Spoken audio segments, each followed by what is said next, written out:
All right, hello.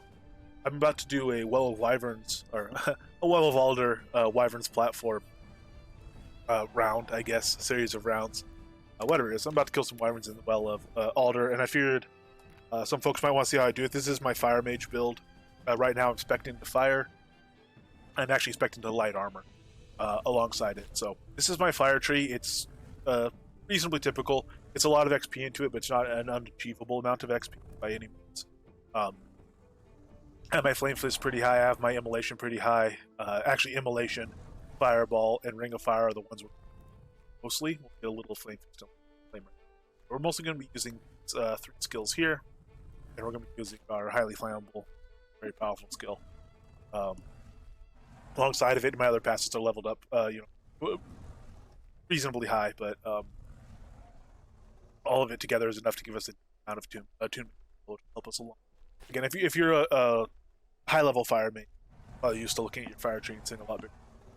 But for what we're doing here, and for the time we're spending in this deck,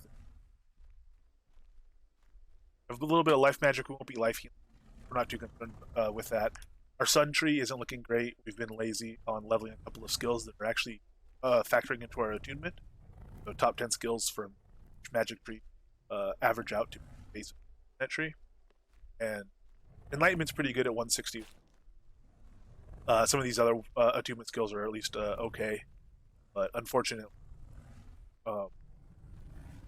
actually we have Elysium, so this together is 8, 9, 10, yeah. So we're using all the ones that are actually leveled as part of our attunement. So solar flare and reveal hit. I could use some leveling. That's very cheap attunement that I'm leaving on the table. That could get us an extra 5 end or so if I brought those.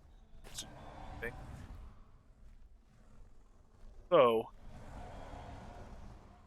can check out the light armor tree. As I said, this is where one of my specs is. It's only spec level 75. And the reason I haven't stopped there is because I'm actually pretty much only using it for the flurry draw speed. It has other advantages as well. It's making our dodge better. But mostly I'm worried about the draw speed from flurry, and if I go much higher than level 75 spec, the draw speed actually gets a bit too. The quicker your draw speed is, the faster things discard. You have to mind lock immediately after casting, and that can be a bit of a problem. Particularly if I'm trying to cast Atonal Aria, that has a very long cast time. I don't have any cast time modifiers on it if I'm not in Spellbinder stance. So I could actually stack a couple of cards while I'm casting Atonal, and then if that stack is full, I don't have time to mind lock it before it decays, because Atonal obviously casting it this well while it's stopping our spec right here, but it's doing us a lot of service even at low level. Plus, we have a lot more XP to play with that's not locked up in that spec. Whereas typically, your 2 specs are locking a lot of your.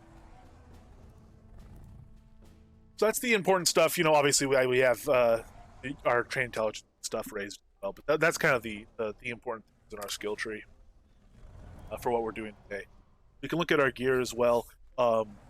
A lot of it's fairly typical. I do have a Dolus hood, so it's not very well worked as far as Dolus hoods go, but it's still 7 or 8 to get off a very nice crafted hood. So I am running that. Chest is a good fire chest. I have evasion power under, and I think that's a good thing to add to it. I would add that in favor of minor int, in fact. But this one also has minor int on it, so it's a full int stack plus has the evasion. So that's actually a pretty nice one. These are int stacked gloves. They're okay. These boots are actually more like melee boots. They're legendary tamer boots for the move speed, but they have strength and dexterity on them. They actually don't have any int on them. But the move speed will be helping quite a bit here. Wands, they're nice fire wands. They're what you look up for a nice fire wand. On the masterwork side, they have their spell critical damage and they have their spell damage. And actually a durability masterwork as well, to make it easier to get the enchant side, which is kind of where the magic happens, so to speak. And it has a regular major int for the 17-ish int, and it has 42 fire attunement, which is a greater sorcery gem than the sorcery gem, with the enchant on top of it, and plus the 4.5% roughly 4.x fire damage. So 4/3 on this wand, and same thing over here on the fairly typical for the high-end fire wand type design. And then the wings are nothing special. They're the full int stack that you can on a back slot, which is around 24 int, and they have a little health on them as well. So nothing special there.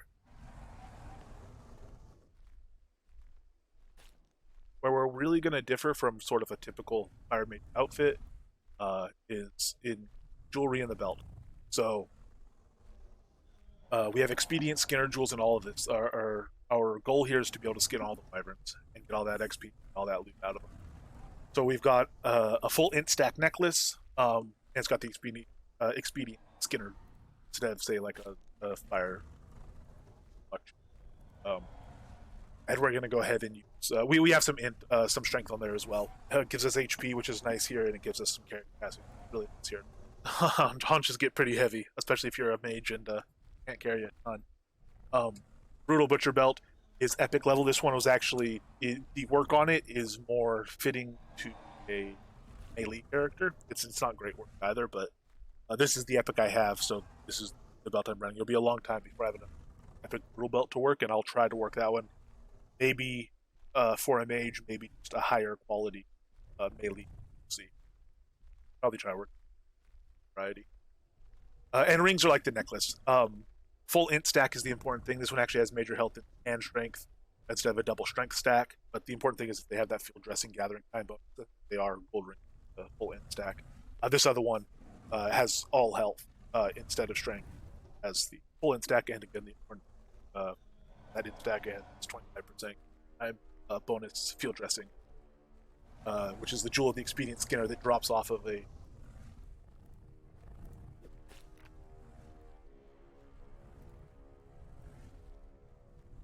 That's going to work. Our skinning tree is reasonably high, our field dressing tree. We have a good meticulous chance. We're actually going to cancel a lot of meticulous collections here.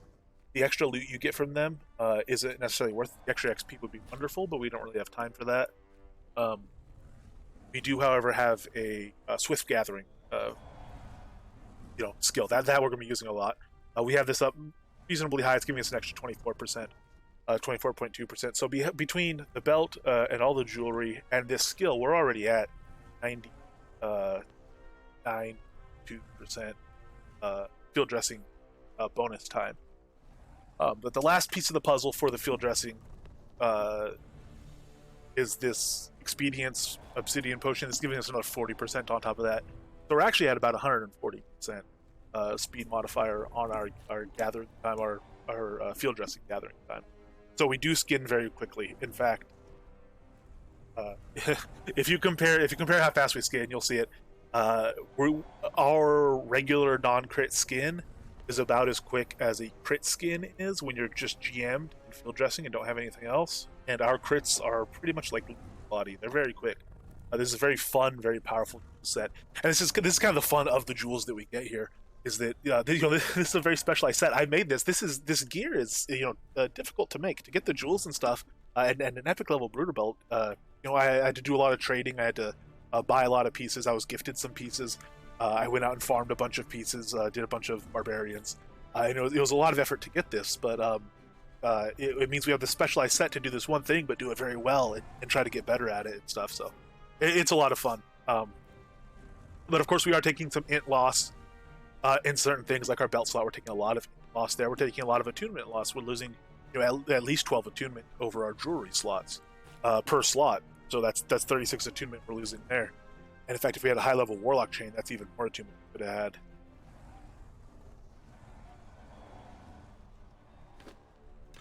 All in all, it comes out to a decent set.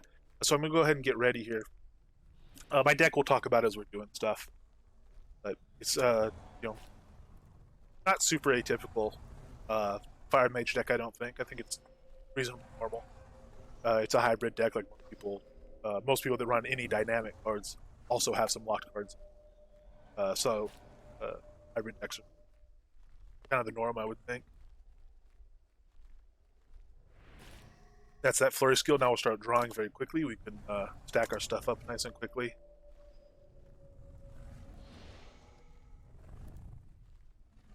So we're pretty much ready to go in now.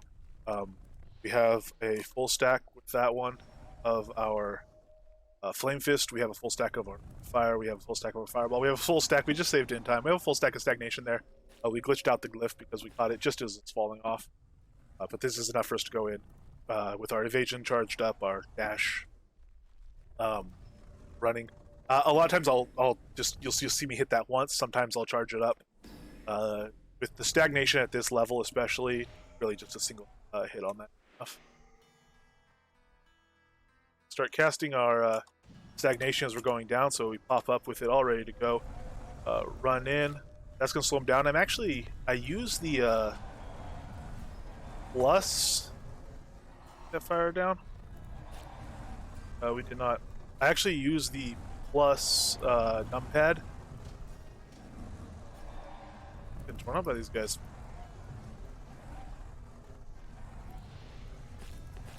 Well, we usually get a lot smoother start than that. We've already blown 2 of our fire ring cards. That's alright. The open one right there. I usually use the numpad plus the auto run around while I do that. It usually goes a lot smoother than that. We'll drop a couple of fireballs here. I used to run this in a shield because of the stagnation just being so ridiculously powerful. That's not really necessary. Up there. See how my stagnation's worn off. Actually, without the stagnation, you could still do this. It's a little bit rougher, but not that bad. Okay, so now that these guys are down, we'll go into a bit of a different style, which is moving around a bit more, strafing instead of just running forward. I'll get some fire arrows and start bringing these guys down. I'm not sure. There's 2 large ones here. One of them is from the wave proper. One of them is from the little interim waves of 2 wyverns that spawn. And when the one from the proper wave goes down, it starts the timer for the next wave. So if that one's the one that goes down first, the next wave might come before you even kill the other big wyvern. In this case, this purple one that went down last is the one that initiates the next wave, or they'd already be here with us. So now they're starting to spawn. See, it's not much of a delay. It's from the time he died until they spawned. Delay. So go ahead and this large one. We are going to put our stagnation on. Don't get interrupted on it. We're getting interrupted a bit more than is you. These aren't broken up. Get our stagnation off there. Normally I would wait and skin these guys for the next wave, but instead of doing it in the middle, see how quick the crits are.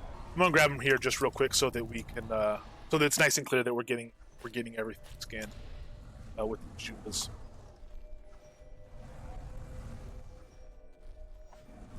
So when these guys are around, we have a full stack again of Ring of Fire, so we're gonna go ahead and stack that back up, and now we have some nice fireballs we can let go and just stack those very, very rapidly. It's the only thing left in our deck that's not already mind locked in full stack. Alright, so now everything's dead except the big one. Fireballs at a 3 stack there, everything else is on cooldown. We put in one of these flame fists that we have saved up here. And as long as we're not going to get too torn up, we can actually come in and spam a couple extra flame fists. Finish him up real quick. Start locking the deck off and get some skins going. See, I'm breaking the meticulous, even that crit meticulous there. You see how quick a critical is. It's instant. That was a non-critical, and again, very, very quick with all these speed modifiers working for us. So now we have a lot of fireballs to stack back up. We also have one more Ring of Fire card that's in the deck. There's stagnation going off there. And as soon as that pops up for the 6-stack Ring of Fire, go ahead and drop it. Now we have one Fireball card that's either in the deck or about to come off cooldown. There we go. Got it stacked. Go ahead and stack up the rest of these things.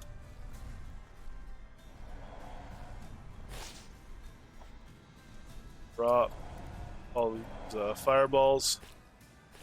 Everything, they're down to one biggin, so let's go ahead and put a Flame Fist into them. Which does good initial damage. It's also a healing modifier that's applied to him. And has a chance to apply a very powerful dot. So we do like to get a little bit spammy with that as long as we without getting torn up by him. We'll go ahead and this guy's skinned up. Our deck's kind of in bad shape right now, as far as having stuff pre-stacked and ready to go. I usually do a little bit more stacking while I'm skinning, but it does mean sometimes a couple of skins will be left behind. They'll have to grab next wave, and again, we want to make it a nice demonstration. I want to show that you can get through this with this dedicated gear set, and you can actually get all the skin even when you're solo, and without having to use mesmerizing melody or anything to kind of hold the stuff up. All right, so there's our sixth card of Ring of Fire. We're gonna get stuff stagnated just so there's less of a chance of it interrupting us and wasting one of those cards. Like that rough start we got off to. We don't want that again. And we are backing everything back up, so you can kind of see how this deck performs. You kind of probably get an idea of the concept behind it, but what I'm going for with it. I don't know if this will be what I always run. I might change it. I might decide I want to try something different. Certainly, I could use a little more practice with it. You see me missing stacks and every now and then, but overall, it's working well. This is the penultimate wave. There's 2 large wyverns here. That means the next wave will be all the 4 of the big ones, and they'll spawn pretty much instantly. So we won't have any time to skin any of this stuff before the next wave spawns. But that's okay because it won't have time to decay either. The next wave is dead. So my main concern right now is stacking back up my Ring of Fire for the big wave and getting everything else going.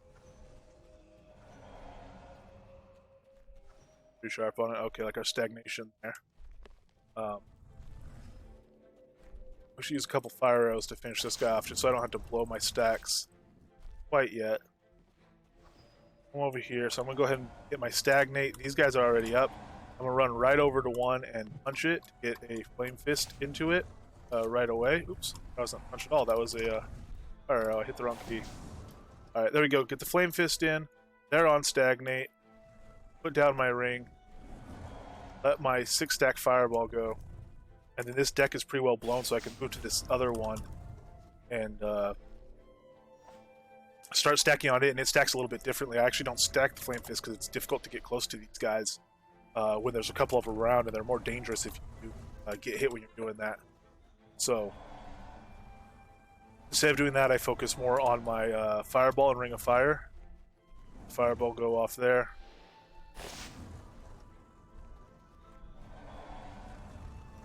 Lost our stagnation stack there. Good.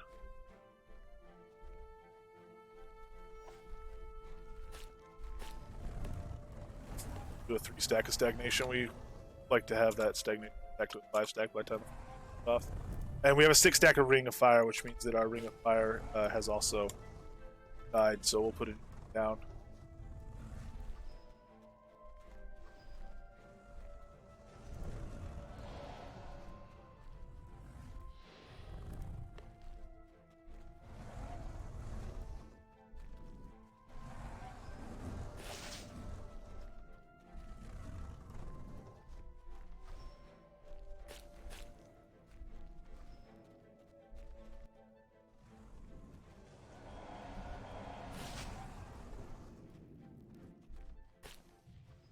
Alright, that's the end of them.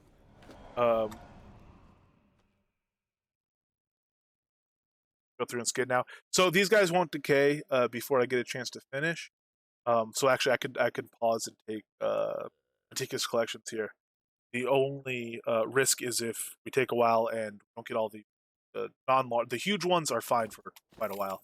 The risk would be getting a bunch of meticulouses to the point that we get another interim wave to spawn here. And actually fighting the interim wave if it has a large wyvern in it might take long enough to start losing skin. That's a fairly rare occurrence.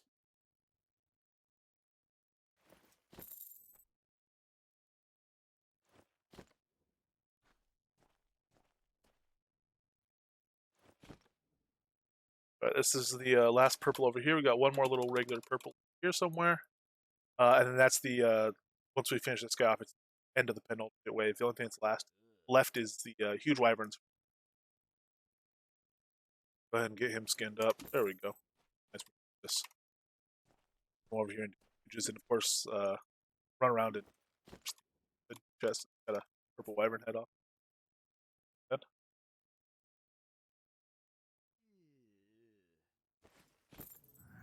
Artifacts there. It is pretty good loot off these guys. The skinning XP is also quite nice, especially that last wave there. We have time to collection. We're in a double XP right now, so depending on where you're watching that, when you're watching, you might have seen some XP came up there. Quite nasty, quite good. So immolation took out that Will of the Wisp for us, which is nice. Those guys come up. I guess they could. Those ones could drop Savage Sashes as well. Not seen it happen from them. I think they do have a chance for it. Go ahead and put a stagnate, single stack stagnate. Just delay them just a little bit so that can open. Now these are the interim guys. These were the guys we were talking about when we said they might spawn during the wave, during the skinning of the last wave. It caused us a little bit of trouble if one of them was a large one. So pump some arrows into them. Really the best thing is to go back to our other deck. A little bit of weird stacking. We can switch across. So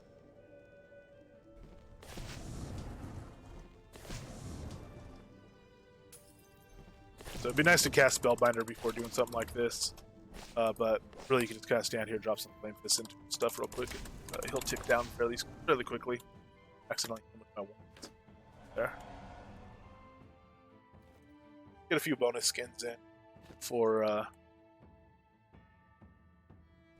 our efforts here between the waves. And the next set of waves, the next round will be starting actually fairly soon.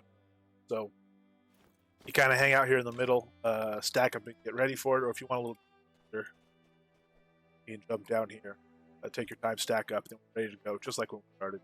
Hop off it. Go get them again and get all the skins in with the expedient skinner set and like that. See, it's quite impressive. It's a lot of fun. So hopefully this was helpful and hopefully you enjoyed it. I'll see you guys next time.